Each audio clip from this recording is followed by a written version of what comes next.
Assalamualaikum warahmatullahi wabarakatuh. Nama saya Muhammad Aiman bin Khairun Sam, nombor metrik D 18311051.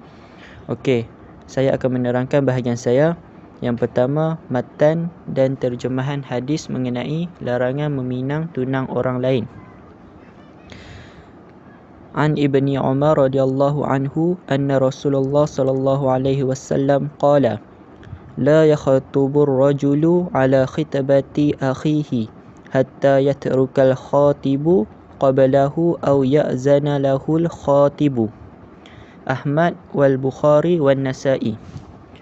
Okey, maksud dia dari Ibnu Umar radhiyallahu anhu, sesungguhnya Rasulullah sallallahu alaihi wasallam bersabda, tidak boleh seseorang meminang atas pinangan saudaranya sehingga peminang sebelumnya itu meninggalkan atau memberi izin kepadanya. Hadis riwayat Ahmad, Bukhari dan Nasa'i. Okey, seterusnya kita pergi kepada makna kalimat tertentu. Kalimat yang dipilih oleh saya yang pertama, la yakhtubur rajulu, bermaksud tidak boleh seseorang meminang. Perkataan la di hadapan bermaksud tidak boleh, menunjukkan larangan. Jadi hukumnya haram seseorang meminang pinangan orang lain. Okey, perkataan yang kedua, hatta yatruka, bermaksud sehingga ia ditinggalkan. Perkataan hatta di hadapan bermaksud sehingga, menunjukkan tempoh masa. Jadi bila seseorang tu boleh pinang pinangan orang lain, bila orang tu dia tinggalkan tunang dia ataupun izinkan orang lain pinang tunang dia. Okey. Assalamualaikum warahmatullahi taala wabarakatuh. Khitbah ni adalah tunang. Tunang ialah bakal isteri ataupun suami, iaitu lelaki ataupun perempuan yang telah mengikat perjanjian untuk menjadi suami isteri. Manakala al-khatib adalah peminang. Peminang ialah orang yang pergi meminang seseorang untuk membuat ikat janji ataupun hubungan. Okey, syarah hadis dia. Poin yang pertama tu adalah larangan itu adalah untuk menjaga kemaslahatan umat Islam. Maksud dia, Ibnu Hajar telah mengatakan bahawa larangan itu bermaksud haram seperti yang telah diputuskan oleh jumhur ulama, kerana larangan itu adalah untuk menjaga kemaslahatan Bani Adam, iaitu umat Islam yang sekarang ni. Maka haramnya seperti haram mengambil harta secara paksa dan menumpah darah.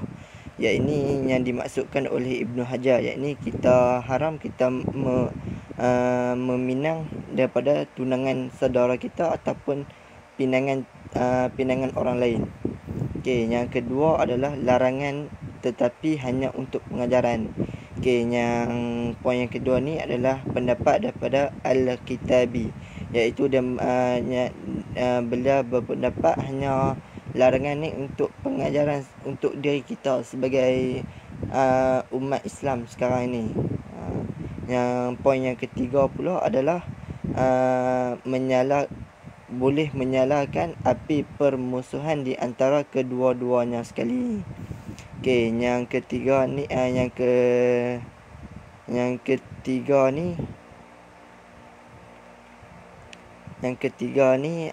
pendapat saya ambil daripada Imam An-Nawawi.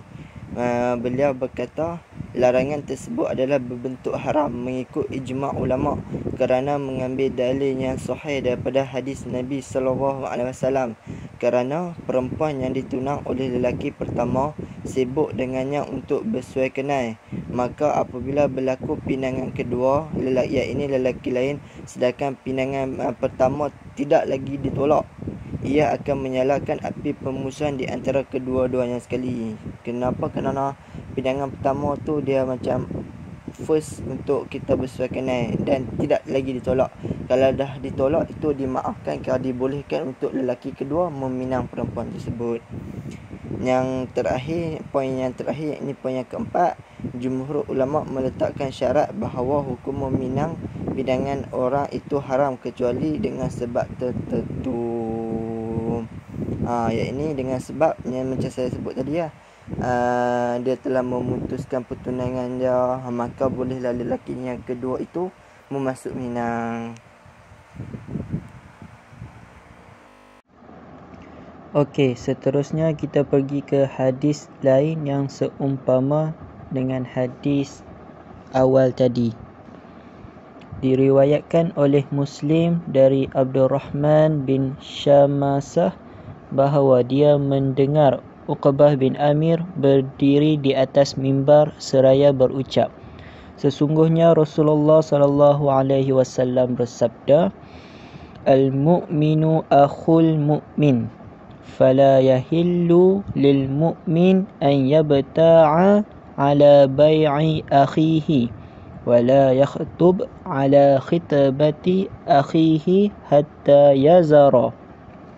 Maksud dia, seorang mukmin itu saudara bagi mukmin lainnya. Oleh kerana itu, tidak halal bagi seorang mukmin membeli atas pembelian saudaranya dan tidak pula meminang atas pinangan saudaranya hingga dia meninggalkannya. Okay, apa yang kita faham daripada hadis ni, kira orang Islam ni dia macam adik-beradik lah. Contoh, kawan ni dia beli dah rumah tu, dia dah chop dah, kira saudara dia ataupun kawan dia tak boleh nak beli rumah tu. Sebab tu disamakan atas pembelian saudaranya. Okey, macam tu juga dengan pinangan saudaranya. Kira kawan tu dah pinang seorang perempuan ni, saudara dia ataupun orang lain tak boleh nak campur hal dia. Okey, itu saja daripada saya. Terima kasih. Terdapat hadis lain juga, iaitu Imam Al-Bukhari meriwayatkan daripada Abu Hurairah radhiyallahu anhu, dari Nabi sallallahu alaihi wasallam, beliau bersabda, iyyakum waz-zanna fa inna az-zanna akdzabul hadith wala tajassasu wala tahassasu wala tabaghadu wa kunu ikhwana wala yakhtubur rajulu ala hidbati akhihi hatta yankiha aw yatruk. Yang bermaksud, janganlah kalian berprasangka kerana prasangka itu adalah seburuk-buruk pembicaraan. Jangan mencari-cari kesalahan orang dan jangan saling bermusuhan, serta jadilah kalian sebagai orang yang bersaudara. Janganlah seseorang meminang atas pinangan saudaranya hingga dia menikah atau meninggalkannya. Okey, di sini Al-Hafiz berpendapat dalam kitabnya Al-Fath bahawa larangan ini adalah untuk pengharaman tetapi tidak membatalkan akad. Okey. Selain itu, Imam An-Nawawi meriwayatkan bahawa larangan dalam hadis ini untuk pengharaman berdasarkan ijma'. Para ulama mazhab Syafi'i dan Hanbali berpendapat bahawa pengharaman ini berlaku jika wanita yang dipinang itu menyatakan secara tegas atau walinya yang dia izinkan. Jika yang kedua tidak mengetahui perihal tersebut, maka boleh meminangnya kerana pada asalnya adalah dibolehkan. Okey, menurut Imam Asy-Syafi'i pula, makna hadis dalam bab ini ialah bila seseorang lelaki itu meminang wanita, lalu wanita itu redha dengannya dan hatinya rasa okey, rasa selesa dengan lelaki tersebut, maka tidak boleh seseorang pun melamar pinangan tersebut, pinangan kepada perempuan itulah. Jika seseorang tidak mengetahui kerelaan dan keselesaan wanita tersebut, maka tidak mengapa tidak dibolehkan untuk dia meminangnya. Assalamualaikum warahmatullahi wabarakatuh. Nama saya Muhammad Abdul Lukman bin Muhammad Johari, nombor metrik di 183110470, kos Diploma Pemuda Islam. Dari segi kesimpulannya, apa yang kita dapat fahami adalah suatu masalah bukanlah hal yang mudah seperti membalikkan telapak tangan. Hukum Islam merupakan suatu masalah yang memerlukan berbagai pertimbangan. Oleh itu, meminang di atas pinangan orang lain kecuali adanya izin dari peminang yang pertama. Peminang yang pertama membatalkan pinangan dan wanita yang dipinang oleh peminang pertama mengembalikan pinangannya.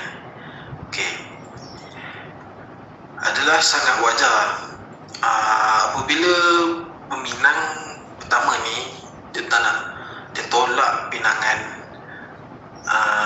yang perempuan ni, maka peminang yang kedua boleh melamar perempuan tersebut. Seterusnya, apabila pelamar yang kedua lebih baik dalam hal agama dan pergaulannya, maka boleh melamar wanita yang sudah dilamar. Dari Ibnu Hams dan Al-Rafidhi, perbezaan yang demikian adalah wajar. Hal ini akan menjadi suatu keharmonian dalam perbezaan tersebut, tetapi bukan perselisihan. Perbezaan tersebut adalah sebagai rahmah, al-ihtilaf ummati rahmah, sekaligus sebagai kekayaan hazanah ilmu pengetahuan. Dengan adanya kajian ilmiah dan berusaha berfikir, maka akan dapat menjauhkan kita dari sikap fanatik di antara pendapat dan dapat memberikan wawasan yang luas bagaikan laut yang tak bertepi tentang berbagai pendapat yang berkaitan dengan hukum Islam. Sekian daripada saya, terima kasih.